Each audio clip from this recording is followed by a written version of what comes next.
नमस्कार, SBT news में आपका स्वागत है। पेश है 7 जून 6:15 राजस्थान की बड़ी खबरें। राजस्थान में प्री मानसून गतिविधियां लगातार जोर पकड़ रही है। राज्य के कई हिस्सों में बारिश, आंधी और ओलावृष्टि के चलते लोगों को भीषण गर्मी से राहत मिली है। शनिवार को बीकानेर, सीकर, अलवर, कोटपुतली और जयपुर समेत कई जिलों में मौसम ने करवट ली। बीकानेर जिले के लूणकरनसर क्षेत्र में शनिवार दोपहर तेज बारिश के साथ ओलावृष्टि हुई और वहीं सीकर और बहरोड में बारिश दर्ज हुई। राजधानी जयपुर के कुछ इलाकों में बूंदाबांदी हुई, जिससे तापमान में कमी महसूस हुई। कोटपुतली में मानसून की दस्तक से पहले जहां मौसम विभाग आधुनिक तकनीक और वैज्ञानिक आंकड़ों के आधार पर वर्षा का पूर्वानुमान जारी कर रहा है, वहीं ग्रामीण अंचलों में आज भी प्रकृति के संकेतों पर गहरा विश्वास कायम है। क्षेत्र में इन दिनों टिटहरी पक्षी के अंडे किसानों और ग्रामीणों के बीच चर्चा का विषय बने हुए हैं। ग्रामीणों का मानना है कि टिटहरी के अंडों की संख्या, उनका स्थान और उनकी दिशा आगामी वर्षा के बारे में महत्वपूर्ण संकेत देती है।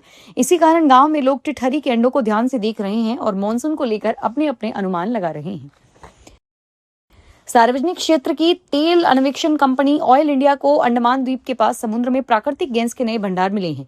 पेट्रोलियम और प्राकृतिक गैस मंत्री हरदीप सिंह पुरी ने शुक्रवार को सोशल मीडिया प्लेटफॉर्म एक्स पर यह जानकारी साझा करते हुए बताया कि ऑयल इंडिया लिमिटेड द्वारा अन्वेषण के उद्देश्य से खोदे गए कुएं श्री विजयपुरम में प्राकृतिक गैस की उपस्थिति पाई गई है। यह कुआं अंडमान द्वीप समूह के पूर्वी तट से 15 किलोमीटर दूर और समुद्र के अंदर 355 मीटर की गहराई वाले क्षेत्र में स्थित है। राजस्थान के मुख्य सचिव पी श्रीवास ने कहा कि राज्य सरकार द्वारा वर्ष 2026 में घोषित भर्ती कैलेंडर की प्रक्रिया निर्धारित लक्ष्य के अनुसार आगे बढ़ रही है। श्रीनिवास शनिवार को सचिवालय में आयोजित समीक्षा बैठक में कहा कि राज्य सरकार युवाओं को अधिकाधिक रोजगार अवसर उपलब्ध कराने और विभिन्न विभागों में रिक्त पदों को शीघ्र भरने के लिए प्रतिबद्धता के साथ कार्य कर रही है। उन्होंने विभागों को भर्ती प्रक्रियाओं से संबंधित प्रशासनिक, वित्तीय, नियम संशोधन और अन्य आवश्यक कार्यवाहियों को शीघ्र पूर्ण करने के निर्देश दिए। सरकार ने उपभोक्ताओं के लिए मूल्य तुलना को आसान बनाने, बाजार में पारदर्शिता बढ़ाने और पैकेजिंग में एकरूपता सुनिश्चित करने के उद्देश्य से खाद्य तेलों और वसा की पैकेजिंग और शुद्ध मात्रा से संबंधित मानक संचालन प्रक्रिया में संशोधन किया है। उपभोक्ता मामलों के विभाग ने शनिवार को यह जानकारी देते हुए बताया कि खाद्य तेल उद्योग के प्रमुख संगठनों से व्यापक विचार विमर्श के बाद बाजार में अलग अलग आकार के पैकेटों की बढ़ती संख्या के कारण उपभोक्ताओं की विभिन्न ब्रांडों की कीमत और मात्रा की तुलना में कठिनाई होती है। इसलिए नई व्यवस्था में खाद्य तेलों की पैकेजिंग में एक रूपता आएगी और खरीदारी अधिक पारदर्शी होगी। राजस्थान के मुख्यमंत्री भजनलाल शर्मा ने शनिवार को राजधानी जयपुर में सवाई मानसिंह अस्पताल में ओपीडी सेवाओं का निरीक्षण किया। इस दौरान श्री शर्मा ने विभिन्न विभागों की ओपीडी में चिकित्सा व्यवस्थाओं, जांच सहित साफ सफाई के संबंध में अस्पताल प्रशासन से जानकारी ली और साथ ही उन्होंने रोगियों और उनके परिजनों से आत्मीयता से बातचीत की, उनसे मिले और फीडबैक के आधार पर स्वास्थ्य सेवाओं में आवश्यक सुधार के लिए अधिकारियों को दिशा निर्देश भी दिए।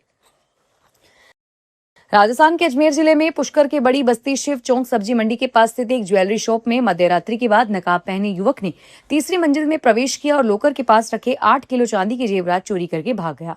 चोरी की वारदात सीसीटीवी कैमरे में कैद हो गई। चोर ने करीब आधे घंटे तक टॉर्च की रोशनी में इत्मीनान से चोरी की घटना को अंजाम दिया।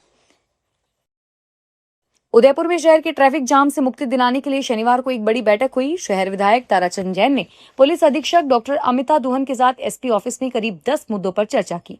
इस बैठक में शहर की बिगड़ी यातायात व्यवस्था को सुधारने, अवैध पार्किंग पर लगाम लगाने और पुलिस थानों को लेकर पूरी कार्ययोजना तैयार की गई।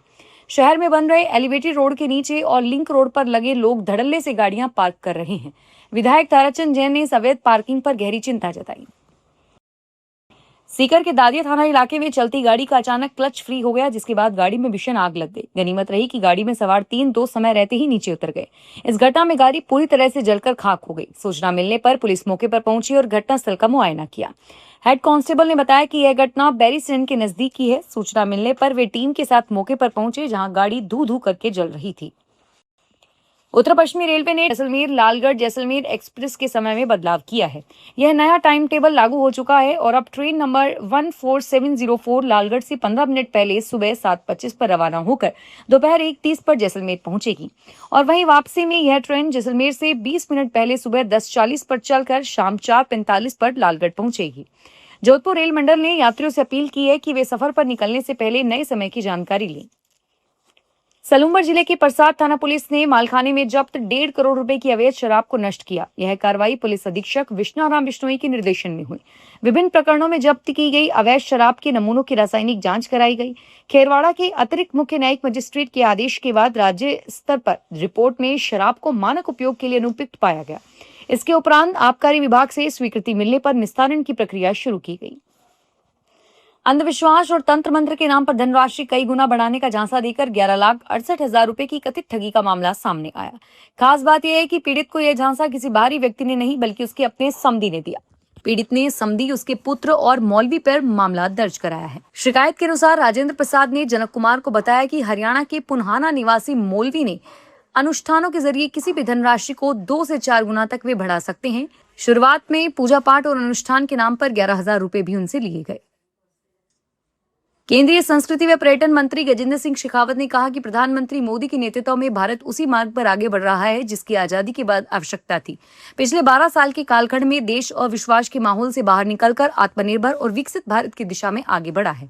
शेखावत ने शनिवार को जोधपुर हवाई अड्डे पर मीडिया से बातचीत में यह बात कही। उन्होंने कांग्रेस सरकार पर निशाना साधते हुए कहा कि वर्ष 2014 से पहले देश में लोकतंत्र और व्यवस्था के प्रति लोगों के मन में अविश्वास का माहौल था, क्योंकि निरंतर भ्रष्टाचार और बड़े घोटाले हो रहे थे। केंद्रीय पंचायती राज मंत्रालय 8 जून को नई दिल्ली में आयोजित एक समारोह में आयोजित वित्त आयोग की डेटा शीट पर गठित समिति की रिपोर्ट सोमवार को जारी करेगा। जानकारी के अनुसार केंद्र सरकार के मुख्य आर्थिक सलाहकार डॉक्टर वी अनंत नागेश्वरम, पंचायती राज मंत्रालय के सचिव विवेक भारद्वाज और राष्ट्रीय लोक वित्त व नीति संस्थान के associate professor doctor Manish Gupta के साथ साथ वरिष्ठ अधिकारियों एवं नीति निकायों के प्रतिनिधियों की उपस्थिति में यह रिपोर्ट जारी करेंगे। कांग्रेस ने अनुसूचित जाति, आदिवासी, पिछड़े वर्गों और अल्पसंख्यकों के अधिकारों की लड़ाई व्यापक स्तर पर लड़ने का फैसला करते हुए कहा कि इसके तहत 20 जुलाई को जंतर मंतर पर विशाल प्रदर्शन किया जाएगा। अल्पसंख्यक विभाग के अध्यक्ष इमरान प्रतापगढ़ी ने शनिवार को दोनों विभागों के कार्यकर्ताओं की दिनभर बैठक के बाद संयुक्त सम्मेलन में कहा कि देश में दलितों और अति पिछड़े वर्गों के साथ लगातार भेदभाव हो रहा है। उनके उत्पीड़न की घटनाएं बढ़ रही है, जिसे देखते हुए दोनों विभाग मिलकर देशव्यापी अभियान चलाएंगे। फिलहाल इस बुलेटिन में इतना ही और फिर हाजिर होंगे तमाम बड़ी खबरों के साथ। धन्यवाद।